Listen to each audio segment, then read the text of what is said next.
Hello, everyone. This is Ken with Little Church Big Heart, coming to you with another Lord's Day encouragement. I hope these videos are helpful.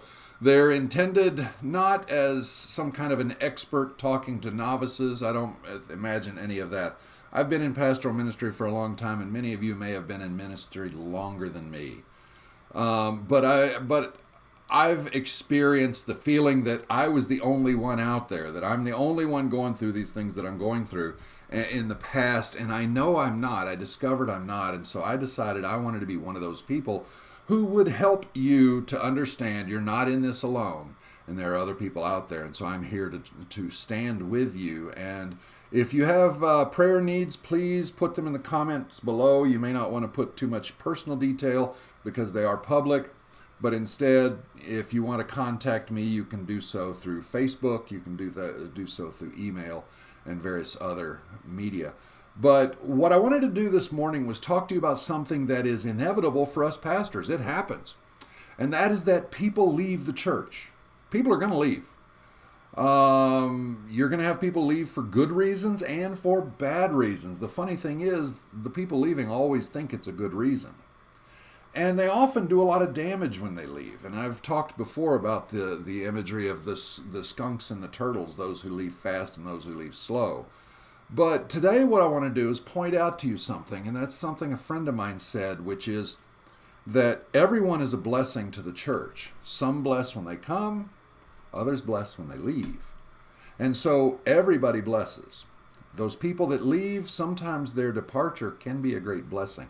Now, sometimes it can hurt, of course, but I'm talking about those people who do harm and damage, and they leave, and often they leave because they feel they're more righteous than the pastor, or they feel they know better than the pastor, or they feel because the pastor is just not being what they think the pastor's supposed to be. And at those times, it is normal to be relieved. Now, of course, I don't mean standing there at the door, holding the door for them and giving them a little kick in the backside on the way out. I don't mean that at all. Neither do I mean doing a happy dance as they depart. But neither should you feel downcast and overburdened because they left. Because their leaving might be a blessing for you. And accept the blessing. Accept the fact that God may be blessing you by taking them out of the picture and taking them to another congregation. I was in one church that I pastored. They had chewed through 3 pastors before me, and I was the 4th pastor asked to come in and help. And they were quickly working on trying to chew through me. It didn't take very long before I realized that's what they were there to do. Well, we had one elder who, my first Sunday there, during the week when I was getting ready for Sunday, he showed up and demanded to see my order of worship. And when I asked him why he needed to see it, his exact words were, because I want to make sure you're not changing anything. And so I said, well, I'm not ready to make any changes here. Then showed him the order of worship. It was the same one they'd been using, and I was going to continue with that for a time. Well, one day during a meeting of the elders, this man announced that due to health concerns, he and his wife were moving to another community and that they would no longer be able to attend our church. Some of the elders pulled me aside afterwards and said, you have no idea how much God has blessed you. Well, they had no idea that I did have an idea. And they said, God has greatly blessed you by taking this man out of this congregation because he's been a problem for pastors for a long time and has hurt a lot of people. And I couldn't help but wonder, well, why aren't the other elders doing something about this problem elder instead of waiting for him to leave?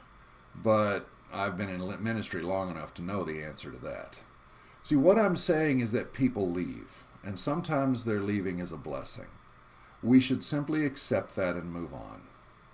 Don't feel guilty for feeling that way. It is normal, it is natural, and it's the truth. Their leaving is a blessing. Just accept it and move on. But now what can we continue to do? What should we do? Should we hold on to the grudge? Because we're often the one most hurt by their actions.